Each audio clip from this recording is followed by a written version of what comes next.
First மிட்டம்ல நமக்கு expected mark வராததுக்கு நம்ம வந்து ஒரு சில ப்ராப்ளம்ஸ் வந்து ஃபேஸ் பண்ணும். அது வந்து என்ன அப்படிங்கறத வந்து ஃபர்ஸ்ட் நம்ம வந்து அட்ரஸ் பண்ணிடலாம். சோ பாயிண்ட் நம்பர் 1 என்ன தெரியுமா, நம்ம வந்து ஒரு பிளான் வந்து போடுவோம். ஆனா ஸ்கூல்ல வந்து நமக்கு நிறைய ஹோம்ஒர்க்ஸ் வந்து கொடுத்துட்டே வந்து இருக்காங்க, ரைட்?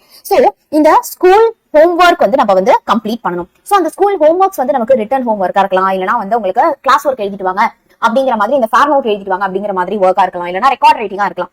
அப்படி இல்ல அப்படின்னா இந்த ஸ்மால் டெஸ்ட், அதை நான் வந்து என்ன பண்றேன் அப்படின்னா வந்து உங்க ஸ்கூல்ல இந்த யூனிட் டெஸ்ட், டெய்லி டெஸ்ட், இந்த மாதிரி எல்லாம் குட்டி குட்டி டெஸ்ட் வந்து வைப்பாங்க.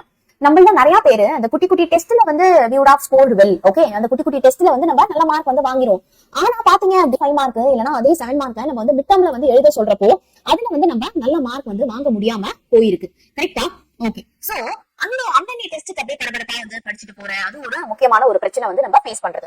அண்ட் தேர்ட் திங் வந்து பாத்தீங்க அப்படின்னா டைம் மேனேஜ்மெண்ட் நம்ம சரியா பண்ண மாட்டோம். ஓகே, சோ டைம் மேனேஜ்மெண்ட் வந்து நம்ம சரியா வந்து பண்ண மாட்டோம். ஏன் அப்படின்னா ஸ்கூல்ல வந்து ஒரு 8 ஹவர்ஸா வந்து இருக்கட்டும், ஓகே, இல்ல நான் சாயந்தரம் வந்து டியூஷன் வந்து போறேன், அது ஒரு 2 ஹவர்ஸ், அதுக்கப்புறமா வந்து எனக்கு ஸ்கூல் ஹோம்ஒர்க் வந்து இருக்கு. இந்த மாதிரி ஒரு நாள் பூரா நம்ம வந்து என்ன பண்றோம் அப்படின்னா ஸ்டடீஸ்க்காக டைம் வந்து ஸ்பெண்ட் பண்றோம்.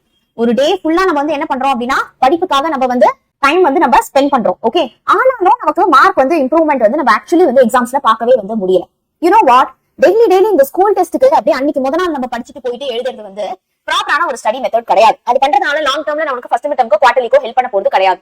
டெய்லி ஸ்கூல் ஹோம்ஒர்க் அடுத்த நாள் சப்மிட் பண்ணணும் அப்படிங்கிற காரணத்துக்காகவே கைட பார்த்து காப்பி அடிக்கிறது, வேற நெட் பார்த்து எழுதிட்டு போறது வந்து it is not going to actually அந்த ஸ்டடிங் கேட்டகரியில வரப்போது கிடையாது.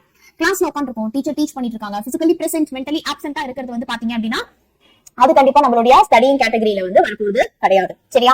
பட் அப்போ எதுதான் மேம் இந்த ஸ்டடிங் கேட்டகரியில வந்து வரும், எப்படி படிச்சாதான் எனக்கு வந்து ஆக்சுவலி வந்து மார்க் வரும் அப்படின்னு பாத்தீங்கன்னா, அப்போ எக்ஸாம் சென்ட்ரிக்கா நம்ம படிக்கணும் அப்படின்னா எக்ஸாம்ல என்னென்னலாம் மோஸ்ட் ப்ராபபிள் கொஸ்டின்ஸா வந்து கேட்பாங்க, which is அதுக்கு முக்கியமா உங்களுக்கு ஹெல்ப் பண்ணக்கூடியது வந்து என்ன தெரியுமா, ப்ரீவியஸ் இயர் கொஸ்டின் பேப்பர் உடைய அனாலிசிஸ்.